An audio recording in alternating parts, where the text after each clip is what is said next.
paths with me before, my name is Sophie Hemmington and I'm the Deputy Principal and also the SENCO, which stands for Special Educational Needs Coordinator, but now we've changed our name and we're Learning Support Coordinator, and you end up with lots and lots of acronyms.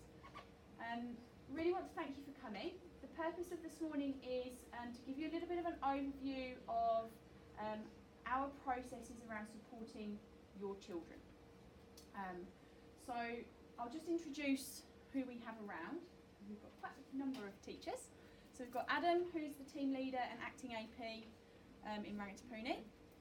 We've got Bex, Candice, Stacey, and they're from Pitoitoi. Stacey's the team leader. We have Kate, who's the teacher in Rangitopuni.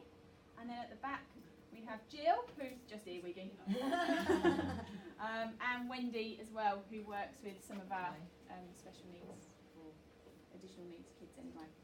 So, right. Okay, so this morning what we wanted to do is to give you a little bit of an explanation around what a priority learner is, because that's an educational phrase that we band around as if it's something that's part of the dictionary, and then we realise that it's not something that people generally come across.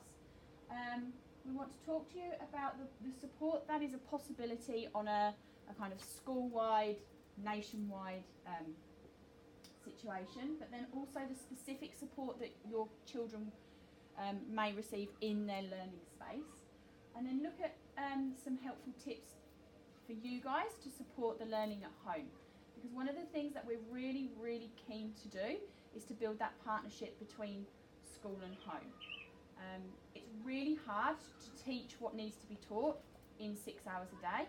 That's not suggesting that you guys go home and start teaching at all, but we've just given you some tips so that you can then reinforce what's going on at school. Hopefully nothing's too onerous in there, it's just basic everyday stuff. So that's what your booklets are for. They've got the information, but there's also a space at the back to write notes if you'd like to.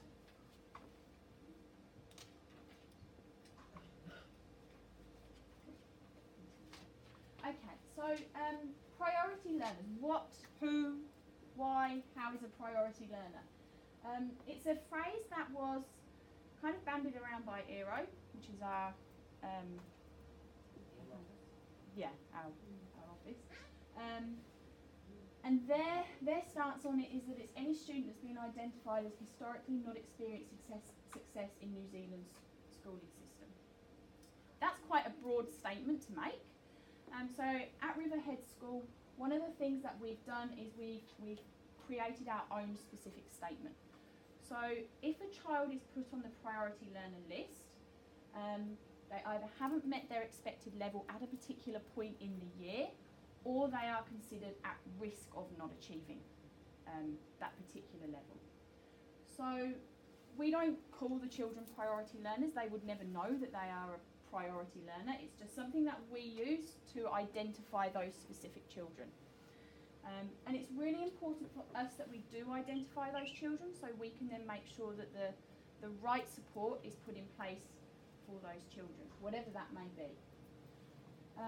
So how we identify our priority learners is throughout the whole year we are continuously assessing. So we have what's called the literacy learning progressions, which are given to us by the Ministry of Education. They are basically what you see on your report. We've just tweaked them so that they're in a language that hopefully you guys can understand. If not, then we'll have to tweak them again. The Ministry don't give us maths progressions, but what they do is they give us indicators at each curriculum level, so we've then taken those indicators and put them into our own progressions. So what happens is on a day-to-day basis, the teachers are assessing your children against those progressions, minute by minute, hour by hour.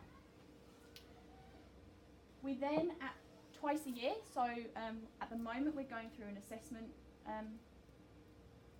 block, for want of a better word, and we do it again in November. And the purpose of that is, by now the teachers have an idea of where your children are sitting against those progressions and against the curriculum levels, but we then just use those formal assessments to justify our judgments. Okay, so if you think when we were at school, we all sat down on a single desk and we did lots and lots of testing, and if you had a really bad day, that was it. You know, that was your result, that was where you were at. It didn't give a true picture of where you were working on a day-to-day basis. So education now is tilting that on the head in that we are using those formal tests to support the judgment of what's going on a day-to-day basis. So we're getting a much more authentic picture of how your children are achieving against the curriculum levels. Okay? So what you see on the report is a combination of the teacher judgments and those formal assessments. So the tick on the graphs, that's kind of a result of all those different types of assessments being put together, and then the teachers look at the criteria and say, right, they are sitting at that particular curriculum level, and against our expectations, that's where they sit. Okay? Sophie, can I say this? Sure. They also clarify what our next steps are going to be. Definitely. So Sophie's just talking about a report and identifying them, but they have other purposes as well, and gives us a really clear understanding with the student when we look at the breakdown of the assessment as to where we should be tracking towards. So. And at the age that your children are, that assessment, it's really important that they are part of that process. So they will have conversations with their teachers as part of their workshops about where they're at and what their next steps are. Because it's really important that they have an understanding of what they've been really good at, but also what they need to work on next. Okay? So our role is to enable your children to make accelerated progress. Because the reason you're here is that they haven't quite made the progress that they need to have made to hit that curriculum level at that particular point in time, which was the end of last year. So accelerated progress is around making that progress at a faster pace. Because if they continue to make the progress at the same rate, they're just going to track along at the same trajectory, we call it. So just at the same rate, they're never going to actually meet that expected level. So our role is to make sure that we put things in place to make sure that, or to support the children to progress at a faster rate. And the different ways that we do that, just touched on that slightly, is that ongoing assessment against the progressions. We do focused observations. So, if we do have concerns or there's a particular area that a child's finding tricky or actually really succeeding in, then we may do some observations around that. Do specific assessment tasks. We don't generally say to the kids, oh, this is a test. It'll just be part of their everyday learning. So they don't necessarily know that they're being assessed, because that automatically puts stress on them and we don't get a true picture of where they're at. Conferencing, so that one-to-one discussion, that questioning, that explanation, working with the teacher. And then we have that formal assessment, which is based around specific tools recommended by the Ministry of Education. Okay. Any questions on that?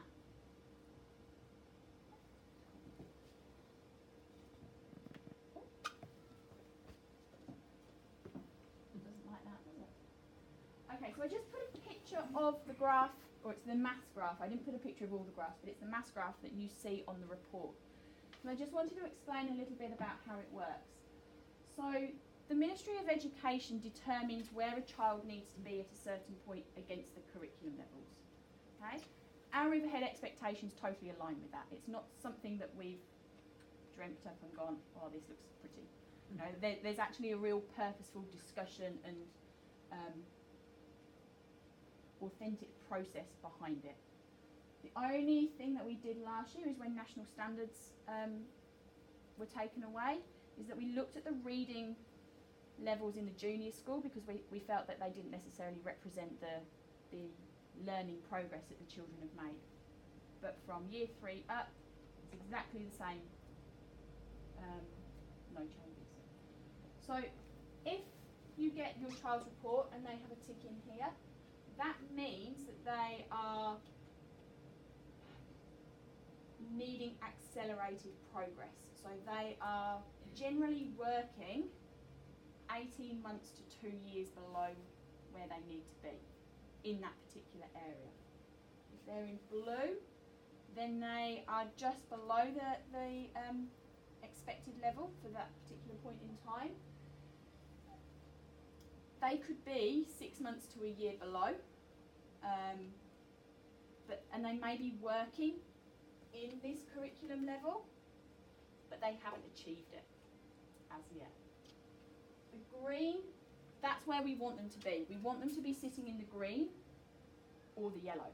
So the green is, yes, they are meeting the expectation for their year group at that particular time, and then the yellow is they're exceeding. So we try to make it quite simple because it's a little bit of a minefield, and there's lots and lots and lots of pieces of information that go into that judgment, which is quite tricky for parents and people who aren't in the system to understand. So we've just tried to make it as simple as possible. One of the things to just be aware of is at this point in time, when you get the mid-year reports, this indicates the curriculum level they are working in, because we don't want to say they are here mid-year, because actually they make massive amounts of progress between now and the end of the year. So at the moment it's within the curriculum level they're working within. At the end of the year it's the curriculum level they've achieved.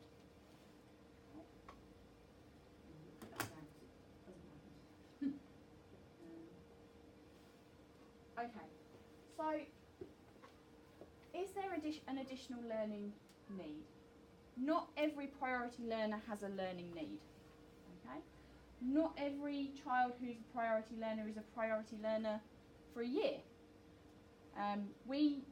After each assessment round, we reassess our priority learner list and we look at who should be on it and who shouldn't. If a child is removed from the priority learner list, we still track them. And we track them for up to 3 years, even if they remain at the expected level, because we want that progress to be sustained over time. Sometimes they dip in and out, eh? That's right. Quite often the progress goes like this. Go down a bit, yeah. And that's really helpful for us because it identifies certain trends and patterns and areas that children find particularly challenging, because we can align it with our curriculum and look at what was taught at that point in time and things like that. Children learn at different rates and at different times. We don't like comparing children against children. We compare children against the expectations that we are given. Okay? If the learning difficulty is ongoing, there is a potential that there could be an underlying reason, but by the time your child gets to this sort of age, the chances are that you have identified that there's something that could be investigated further, and you've had that conversation with the teacher. And I have to emphasise that's really important, because sometimes what people see at home isn't what we see at school, and sometimes we can identify reasons for that, and we can put things in place to support them with that. Having that conversation and that ongoing connection with the child's teacher is really, really important. Because it may be that if a behaviour is not happening at school, it could be something that is happening at home. Or it could be that the child is just so controlled at school that when they get home, they're having the meltdowns. You know, so there's having that real relationship is really important, because it helps us to gain a bigger picture of how that child is and what we can do to help them. One of the things that we get asked quite often, or I get asked quite often, is will a formal assessment help?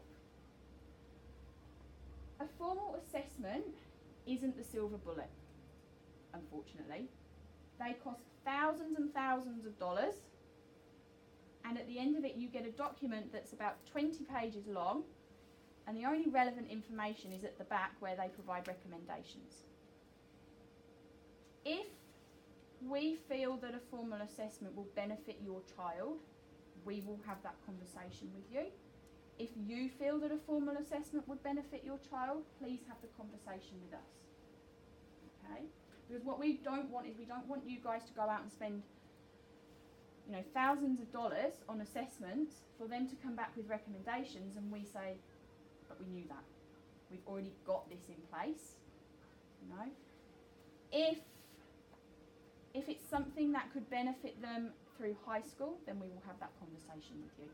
Because obviously at high school they can get readers and writers and things like that. What it doesn't provide is it doesn't necessarily provide funding. Having an assessment doesn't automatically give your child funding. So quite often I'll have parents say, oh, can I go and get an assessment and then they'll get a teacher aide or a learning assistant. It doesn't work like that, unfortunately, which is quite frustrating. But absolutely, if we feel that it would benefit your child, we will have that conversation with you. Okay? Do you want to add anything to that? Or? No, not really.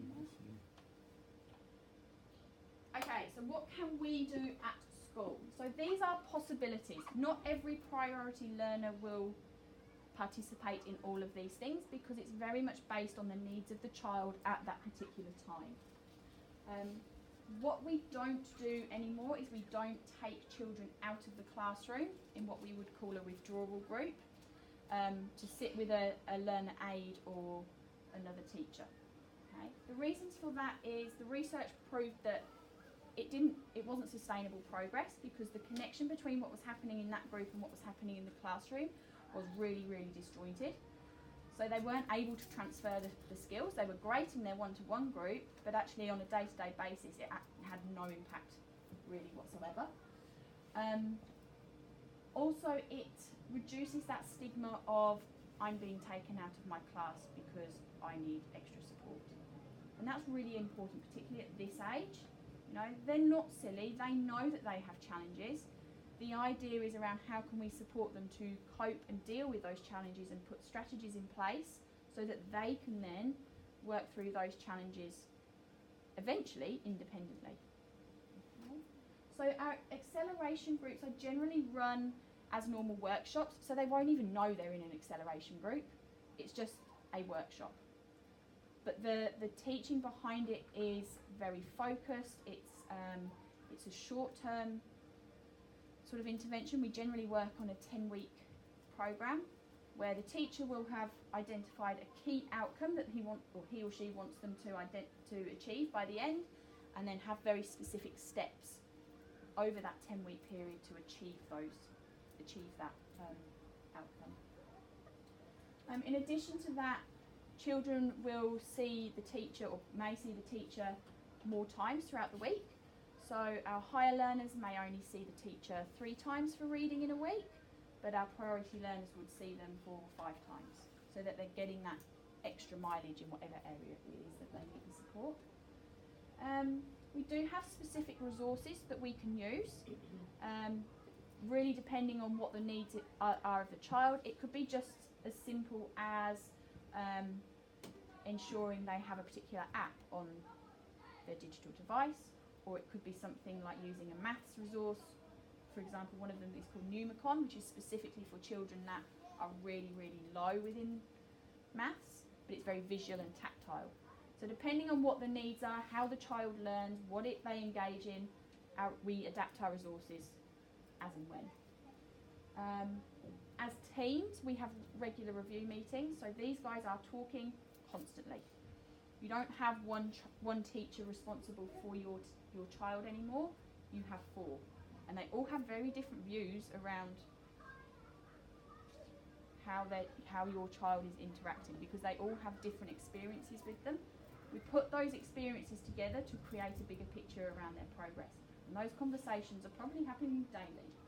And we do have a really structured process behind that, but the collaboration between the teachers and the team is really, really important. And then sometimes we run additional clubs, which basically are run before school or after school or at a lunchtime. At the moment, we have a couple of children who are attending a reading club from Pitoitoi, but if that's your child, you will have been informed. And really that's just about giving them more exposure, more mileage, a chance to actually converse and discuss and investigate, ready to then be an expert in their learning environment.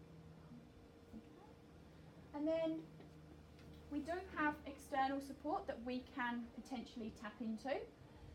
The key thing around external support, and by that I mean support that we aren't in control of, unfortunately, is that they have really strict criteria. So part of our process is to if we feel a referral is needed, is to paint a true picture of how your child is progressing. That referral then goes off to a moderation committee, which we have absolutely no connection with. They then decide whether your child meets the criteria. They also prioritise, which is really, really frustrating, because it may be that within Riverhead School, a certain child is a real priority. They don't look at us as an isolated school, they look at us in conjunction with the rest of West Auckland. So they prioritise our children against every other child in West Auckland, which is quite frustrating, because as you can appreciate, there are some children that are showing behaviours or have learning needs that are a lot higher that we don't necessarily have at Riverhead School. So my job is to liaise with you guys and liaise with the teachers to put in an absolute best referral I can. But unfortunately, once that paper goes in, I have no control over it. We've got a pretty good success rate, and I'm a little bit like a dog with a bone. If I don't get it first time, I keep going.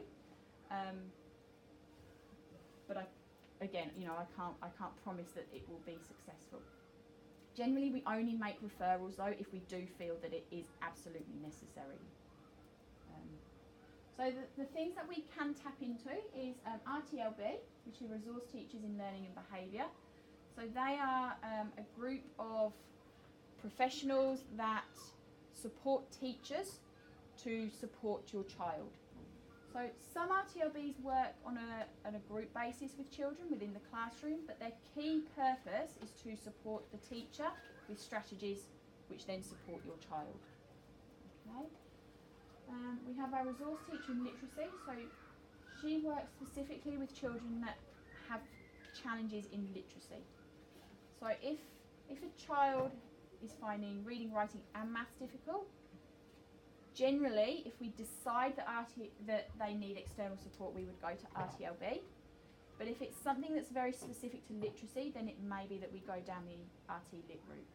And she comes into school, the RT Lit teacher comes into school and again works with the teacher, but she does also work with individual children. Marinoto. So Marinoto are linked to the Waitemata Mental Health Board. They provide support around children who have behaviour issues, who have anxiety issues, who potentially could have some kind of ADHD link or ADD, or if there's something that we feel needs further investigation linked to either mental health or behaviour, that's where we send them. Okay. And generally what happens is your GP can make a referral, you can make a referral, and we can make a referral. If it gets to a point where a Marinoto referral is put in place, I would hope that there's been a whole lot of communication beforehand so that we can support you and you can support us in that application. Then we have ministry support, so potentially that's speech language therapy, behaviour support and psychologist support. We don't have too many children with ministry support. It's really difficult to get. It's pretty much those children that have the severest need get ministry support. But again, to get ministry support, there would have to be a whole journey of support sitting behind that. And again, they don't get that one-on-one tuition either. So for example, if a child is put on speech language therapy, no longer does a speech language therapist come and sit with your child and do speech language therapy. They work with the teacher. And then there's the Incredible Years for teachers and parents. So this is a program that's run in conjunction with Marinoto and the Ministry of Education. And it's around looking at how we can change our thinking and develop strategies that are positive and engage children to have positive attitudes, have motivation, enthusiasm, change behaviours, things like that. So we do send teachers on that course. It's really good to bring back different behaviour management strategies and ideas, but it is also open to parents. So if you feel that your child in particular is showing quite severe behavioural issues, or there's something going on and you can't quite work it out, it's a really good course to go on, and it's very practical and specific to your context. So what does it look like in Rangitopuni and Pitoitoi? Come out the way. You've already said most of this. Okay, so we have acceleration groups in writing and reading, and they get double dosing from the teachers. What that means is, it's basically what Sophie said before, is they meet with a teacher beforehand as a group, and then they'll meet more often than the other groups. That sort of ties in with the bottom one there, making undercover, because in our area, if we tell them you're in a priority group, they go, I'm not doing that. No way. It's something different than the other kids, we're not doing that, so we don't even tell them.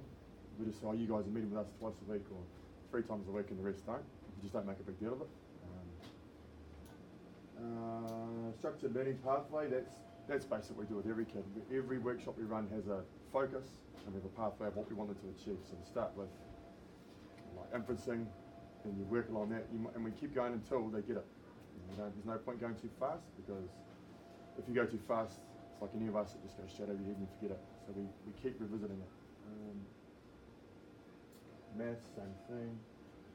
I'm actually going to start up a Basic Facts Breakfast Club in Rangitopuni, so if your child needs to be in it, you'll be getting an email soon, because we've been doing a bit of testing and going, this needs to improve. So Basic Facts is a big area. That's, if at home, if that's one thing if you want to do with your kids, if they're low on maths, is Basic Facts, like your times tables, your facts to 20, because if they get that, they can move on to other stuff. Book club with Mrs. Cook, that's the same sort of thing. It's just, and we have peers teaching peers, so the more able kids will come along and teach the other kids. Not more able, that's the wrong way to say it. Kids who are better at reading, the kids who are better at maths, there's always kids who can do that. So, and home learning tasks, we make sure we follow up with the prior learners, that we get them and make sure they've done it, because it actually is beneficial for them. As painful as homework can be sometimes, it is good for them. So yeah, that's basically what we're doing in class. So it's really, the gist of it is that we're not trying to single them out. We're not trying to make your kids feel like they're any different than anyone else, because they're not. We're just trying to accelerate their progress, trying to bring them back up. We're trying to find all different ways of doing it, to be honest, because without them knowing, because especially at our age, they get to the point where they're like, nah, over it. So yeah. So I was just add to that, I was going to say, because with us we do, when it says up there with the double dosing, some of the stuff we do is actually to try and set them up for that success. So what we often will do is, prior to a writing lesson, we'll take a small group out, we'll work on something, so that when we then introduce it to a whole class, they kind of go, oh, I already know this, I've seen this before, and then they actually get to be able to share some ideas, because they've had that time to think about it, they've seen it before. So it gives them that little bit of boost, because then they're not sitting in a whole class going, oh, I don't know what she's talking about. Yeah, they So feel like the expert. It's actually quite a good, it just helps to bring them up and make sure that they know what's happening in those bigger group situations, where they often tend to get a little bit lost. So we're finding, particularly in writing, that it does work really, really well for those learners. Front loading. Also, try and, you try just a little bit harder to give feedback to the priority learners. It's one of those things that you always want to do more of, because we know that the impact feedback has is huge in sort of progress. So, we make sure that we have quality feedback with priority learner groups, and they don't know that either. Yeah. Over the touchy base, yeah. I think one of the things that's really important to recognise is children that have been on the priority learner list for an extended period of time, generally they get to a point where they haven't experienced success on an ongoing in an ongoing amount of time. So they get to a point where they lose confidence in themselves. And you know as well as I do, when you lose confidence, you back off, and you either lose the game or you allow people to do things for you. What we try really hard to do is to give them opportunities to feel successful, so that they start to build that confidence, start to build that enthusiasm, and then they start to feel like, actually, I can do this, I'm good at this. Yeah, they start taking some risks, because they get to the point where they won't take any risks. They're like, oh no, last time I did this, but it didn't work for me, so they just they stick with what they know rather than going outside the comfort zone. And what I didn't mention was with the acceleration groups, the content of those groups, what's actually taught, is what is needed for the curriculum level where they're at, where they should be. So we don't do what's called remediation. So for example, if you've got a child who's quite low in writing, and you look at their writing and they're not using capital letters and full stops, they're not using complex structured sentences. In the past, what would happen in those withdrawal groups, they'd be taken away and they'd be hammered with capital letters and full stops. That is not going to make them progress at level 3. So what we do is we focus on the needs at level 3, or 2, or whatever level it is they need to be, but we also incorporate those gaps that were potentially years ago. Excuse me, I'm sorry, I really have to go. No, that's quite all right. Thanks for that. So that's how we get that accelerated movement and that accelerated progress, because we're actually teaching them what they need to know now, not what they needed to know 3 years ago.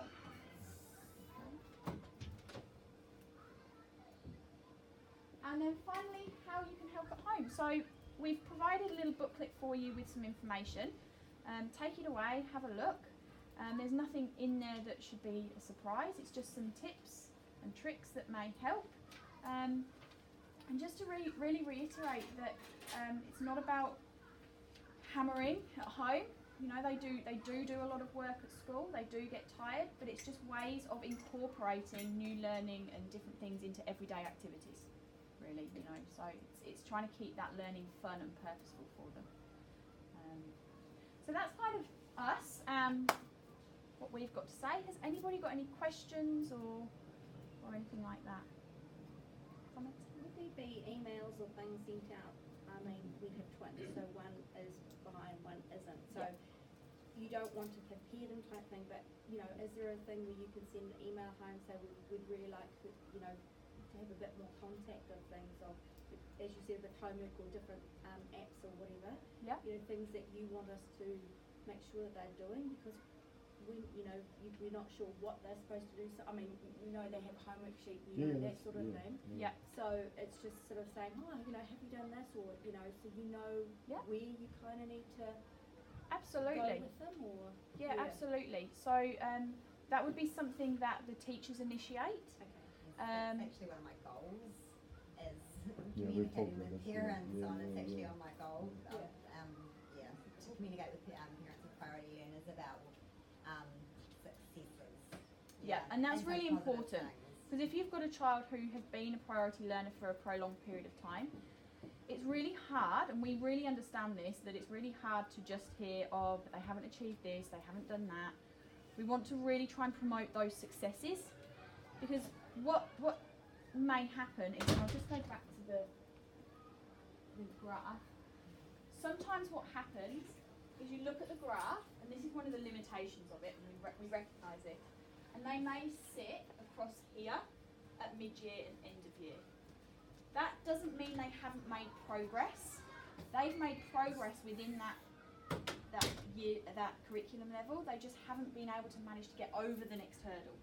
Like level 4 at 7, year 7, 8, level 4 is massive with everything. Huge. And so the kids from year 7 looks like they've made nothing. And they get to, we got questions of why have they made no progress, but they've been doing heaps throughout the year. And they get to year 8 and you see this jump. Hopefully. Yeah.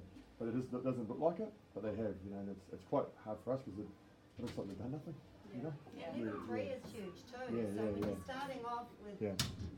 getting them out of level 3, because it's still expected level is okay, and there's still so much to teach them within that level. Yeah. So it's really important that on the report you'll have the achievements and next steps. So if you see that if they had a tick here mid-year and then a tick here end of year, really look at those achievements, because actually that's what progress they've made over the year. It's just that they haven't made enough progress to get into that next area of achievement. Okay. But as a school, our priority is to make sure that those types of things are communicated with parents prior to the report coming out. So when the report comes out, you shouldn't get any surprises. there should have been a conversation with teachers around what's coming out in the report. If it's something that isn't necessarily historical, if that makes sense. So that would be our hope anyway. And if you're worried, honestly, just come and see us or email or so we know. Yeah.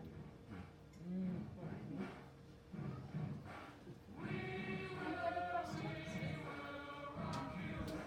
I mean, if you've got specific questions around your child, please contact the teachers. But if you've got anything that's more sort of global, big picture, just general questions about the support. Oh, you can't hear me? No. Oh, sorry.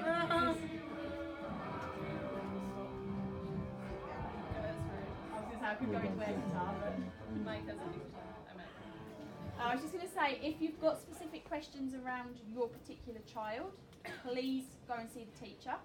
But if you've got questions that are more general, then come my way and I'll be happy to help. Thanks, you Thank you guys. for coming, everybody. Thank you. Yeah.